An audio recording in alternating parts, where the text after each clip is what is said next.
ही आपली दिवाळीच्या चिवड्यापासून भेळ तयार झालेली नक्की ट्राय करा। असेच नवीन व्हिडिओ पाहण्यासाठी चॅनलला सबस्क्राइब करा आणि ही भेळ आपल्याला झटपट बनणारी रेसिपी आहे, नक्की ट्राय करा। नमस्कार, शौर्य शाश्वत चॅनलमध्ये आपलं स्वागत आहे।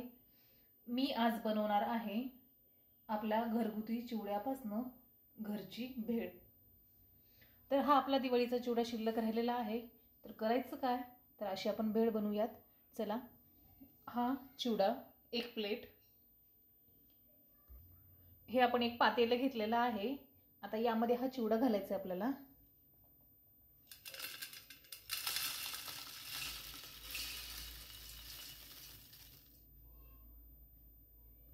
आता आपल्याला गोड, आंबट आणि तिखट पाणी कसं बनवायचं आहे पाहूयात। हा अर्धा लिंबू आपल्याकडे आहे, हा आपण वापरणार आहोत। सगळ्यात अगोदर हे लिंबूचं पाणी असं काढून घ्यायचं आहे आपल्याला, लिंबू रस। आपण हा अर्धा लिंबू वापरलेला आहे। आता यामध्ये आपल्याला ही कट केलेली मिरची घालायची आहे, याचा आपल्याला तिखटपणा येईल या पाण्याला। आता याच लिंबू रस मध्ये आपल्याला ही साखर 1 चमचा वापरायची आहे आणि हे छान मिक्स करून घ्यायचे आपल्याला। आता हे छान मिक्स झालेलं आहे। आता आपली साखर विरघळेपर्यंत आपण या चिवड्यामध्ये कांदा, टोमॅटो आणि कोथिंबीर घालूयात। हा आपला चिवडा आणि यामध्ये हा कांदा घालूयात आपण।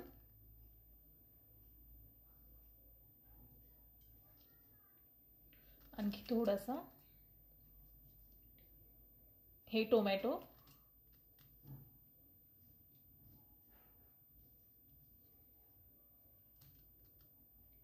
यामध्ये थोडीशी कोथिंबीर घालायची आपल्याला।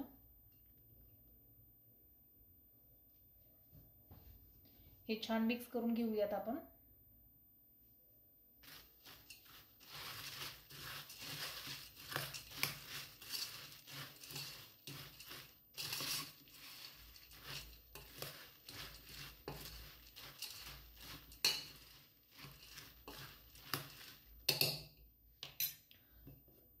आपलं छान असं मिक्स झालेलं आहे, पाहू शकता, आणि कलर पण छान दिसत आहे।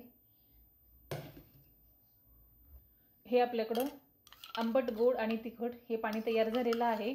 आता हे आपण यामध्ये घालूयात आणि छान असं मिक्स करूयात।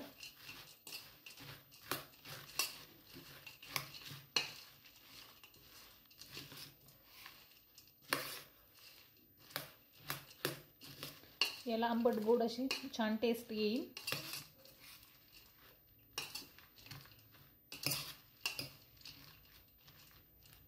या भेळीला आपले ओलसरपणा पण आलेला आहे, पाहू शकता।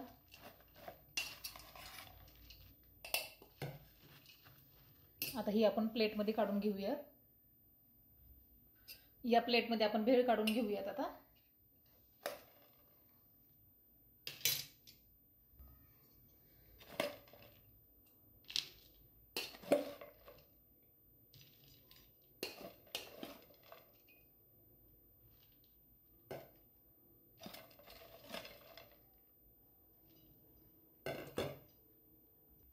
ही प्लेटमध्ये आपण भेळ काढून घेतलेली आहे।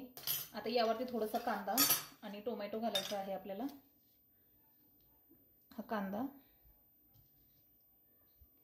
थोडासा टोमॅटो, ही प्लेटमध्ये आपण भेळ काढून घेतलेली आहे आणि त्यावरती थोडासा टोमॅटो, कांदा आणि कोथिंबीर घातलेली आहे।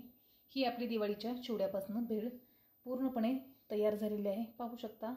आणि कसला सुंदर भेळचं प्लेट तयार झाले, नक्की ट्राय करा।